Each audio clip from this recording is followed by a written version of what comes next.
Prions Dieu. Seigneur, ta parole est vie. Nous prions que cette vie se propage à travers le monde et dans toutes nos vies au nom de Jésus-Christ. Amen.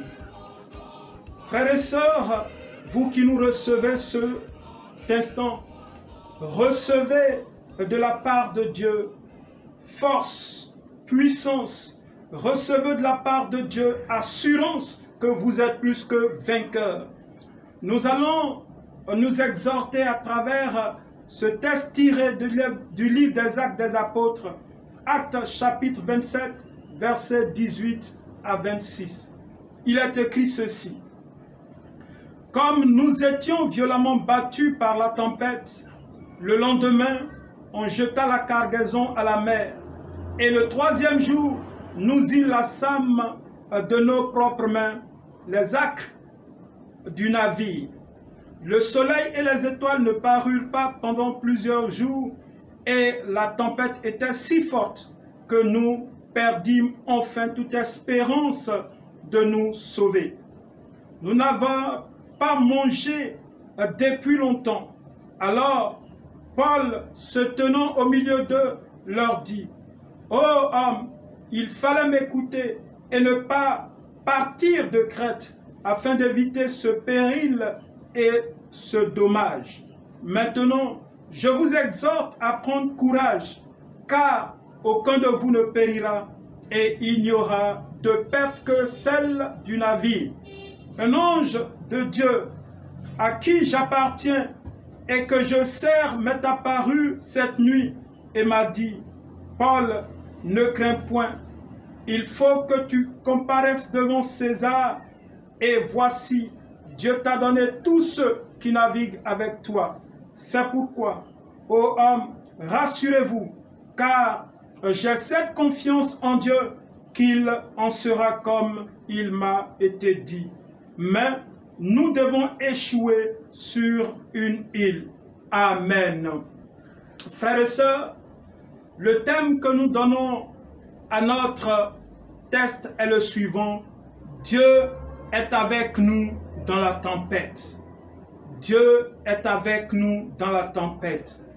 Quand nous observons tout ce que nous vivons aujourd'hui, depuis un certain nombre de mois, nous sommes dans une grande tempête et nous croyons que si nous portons tous notre regard vers celui qui a fait les cieux et la terre, nous sortirons victorieux.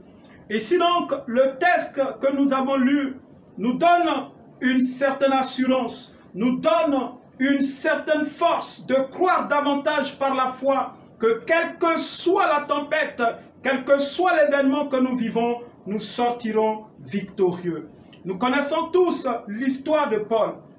Paul qui d'abord était un homme qui a persécuté l'Église. Paul qui a refusé de croire que Jésus-Christ est le Seigneur de notre vie. Paul, sur la route de Damas, va être appelé à servir Dieu. Et pendant son ministère, il a connu beaucoup de souffrances, il a connu beaucoup de douleurs.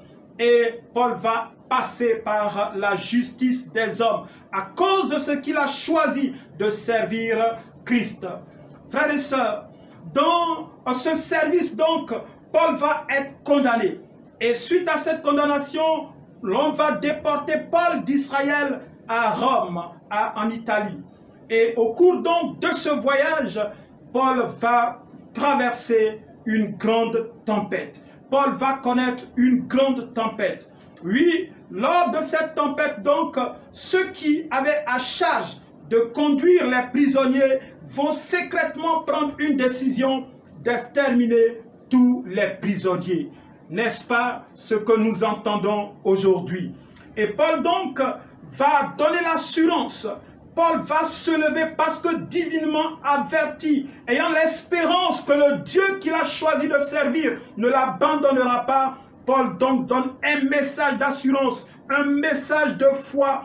Paul montre que rien n'arrivera à tous ceux qui sont dans le navire. Frères et sœurs, la Bible nous dit que pendant le trajet, il était difficile pendant des jours. Et la Bible nous dit que pendant 14 jours, on ne voyait pas le soleil, on ne voyait pas les étoiles, on ne voyait pas la lune.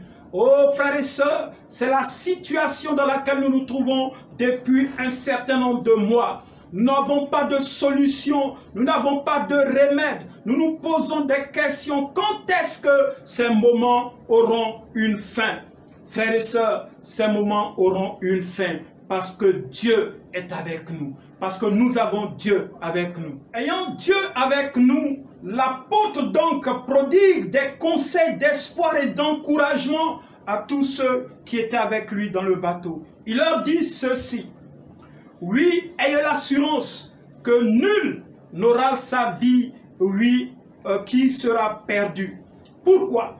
Parce que mon Dieu, le Dieu que je sers, le Dieu à qui j'appartiens, a envoyé son ange me donner l'assurance que tous nous serons sauvés. Frères et sœurs, nous pouvons dire Amen, parce que nous croyons que dans cette difficulté, dans cette pandémie, Dieu interviendra pour que tous nous soyons sauvés, pour que tous nous arrivons au bon port.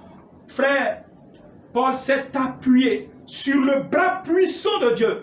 Paul s'est appuyé sur un Dieu qui lui a donné l'assurance qu'il ne l'abandonnera pas, quelles que soient les difficultés, quels que soient les moments dans lesquels il se trouve. Ce Dieu se révèle et ce Dieu lui dit: Paul, ne crains point, ne crains point. Toutes ces vies qui sont autour de toi, aucune ne périra. Quelle assurance dans cette tempête, dans ce temps difficile, dans ce temps mauvais, quelle assurance. Et Paul donc donne l'assurance, réconforte, fortifie tous ceux qui étaient avec lui, même ceux qui ne croyaient pas. Paul leur dit: aucune vie ne périra, sauf le navire. Frères et sœurs, oui, cette pandémie passera. Et nous nous assurons et nous continuerons de célébrer notre Dieu, parce qu'il nous a donné l'assurance à travers ces paroles de Paul qu'il est avec nous, que cette pandémie passera. Mais il faut, oh frères et sœurs, que nous obéissons, que nous respectons tout ce qui nous est recommandé. C'est parce que les gens n'ont pas voulu écouter Paul, pensant qu'ils pouvaient dominer la tempête, qu'ils pouvaient dominer le vent, qu'ils ont commencé à naviguer. Frères et sœurs, si vous pensez que vous êtes capable de quelque chose, vous vous blaguez vous-même. Oui, vous vous montez à vous-même. Il faut obéir. Et les règles qui sont données, se laver les mains, oui, rester à 1 mètre de son prochain, sortir quand il faut, est ce que nous devons faire. Si nous obéissons à ce qui nous est recommandé, nous aurons la victoire sur cette pandémie. Frères et sœurs, dans la foi, oui, il faut que nous croyions, il faut que nous ayons foi, il faut que nous regardons à celui à qui nous appartenons. Il nous a donné l'assurance, il nous conduira, il nous dirigera jusqu'à ce que nous arrivons au bon port. Frères et sœurs, comme Paul, je veux vous exhorter à avoir du courage, car nous allons traverser cette période. Nous sortirons victorieux quand nous regardons autour de nous. Oui, quand nous regardons autour de nous, nous voyons que beaucoup d'activités sont arrêtées. Il n'y a plus d'espoir. Il n'y a que l'économie aussi arrêtée. Et beaucoup d'activités ne sont pas menées. Mais Dieu est au contrôle. Dieu sait toutes choses. Dieu sait toutes choses, frères et sœurs. Le temps qu'il a marqué n'est certainement pas arrivé. Le temps qu'il a marqué n'est certainement pas arrivé. Les circonstances dans lesquelles Dieu va arrêter cette pandémie, lui seul sait. Alors regardons à lui par la foi. Croyons que dans cette tempête, il descendra. Comme il est descendu pour donner l'assurance à Paul. Comme il est descendu pour écouter la voix de David dans 2 Rois chapitre 24. Il descendra et il nous conduira à bon port. Frères et sœurs, dans la foi, nous avons notre espérance en Dieu. Nous devons porter notre regard dans ces moments difficiles à lui. Nous devons crier à lui. Nous devons nous tourner à lui et obéir à tout ce qu'il nous a demandé. Nous verrons sa gloire se manifester au milieu de nous. Frères et sœurs, oui, vous tous qui nous recevez, croyez croyez et ayez l'assurance que cette tempête se calmera. Et nous arriverons au bon port parce que Dieu a envoyé son ange pour nous donner l'assurance. Croyons à cela, que son nom soit glorifié, que son nom soit béni. Amen. Seigneur éternel, nous nous trouvons dans des moments difficiles. Nous nous trouvons dans des profondeurs, mais nos regards sont tournés vers toi. Nous croyons, ô Éternel, que tu enverras ton ange pour nous sortir, Seigneur, de ces moments difficiles. Tu enverras ton ange, Seigneur, pour nous conduire et nous sortir de cette tempête. Seigneur, tu es Dieu. Et nous crions à toi parce que tu nous as dit que tu es l'Éternel qui guérit et qui délivre. Délivre le monde, ô Éternel, de cette pandémie. Guéris le monde, ô Éternel, de cette pandémie. Éternel, nous comptons sur toi et nous regardons à toi qui es Dieu. Nous te confions en cet instant, Seigneur, tout le personnel médical à travers le monde, pour leurs efforts et leur engagement à assister des frères, à soutenir des sœurs. Nous te confions, ô Éternel, tous les malades dans les différents pays et en particulier en Côte d'Ivoire. Nous prions, Père, que tu étendes ta glorieuse main sur tous ceux qui sont atteints de cette maladie. Seigneur, guéris-les, relève-les, afin qu'ils rendent témoignage de ce que la tempête ne les a pas emportés, mais qu'ils sont passés par la tempête et sont arrivés à bon port.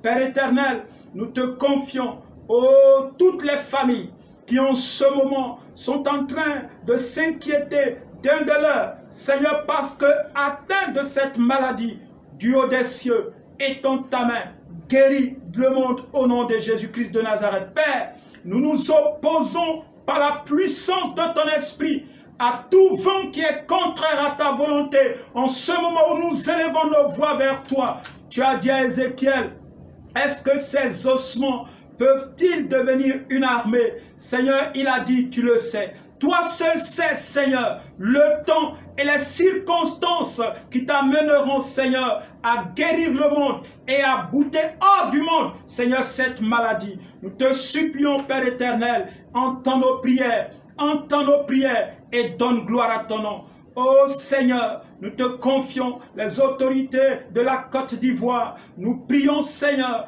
et te les recommandons pour tout l'effort, pour tout leur engagement, Seigneur, à faire disparaître cette maladie. Bénis leur vie, bénis leur vie, bénis leur vie, protège-les. Seigneur, nous pensons à l'Église méthodiste unique Côte d'Ivoire. Seigneur, à ses responsables. Nous prions, Seigneur, pour nos différentes familles au sein de l'Église méthodiste Jérusalem de 220 logements. Déploie tes mains de protection sur chaque famille, sur chaque classe méthodiste, sur chaque prédicateur, sur chaque moniteur, sur le principal de l'Église, au nom de Jésus-Christ. Au reste, Seigneur, tu connais tous nos besoins. Nous crions à toi et nous regardons à toi. Toi qui es le pourvoyeur de tous nos besoins, aide-nous à te dire merci. Aide-nous à témoigner que tu es Dieu par Jésus notre Sauveur. Amen.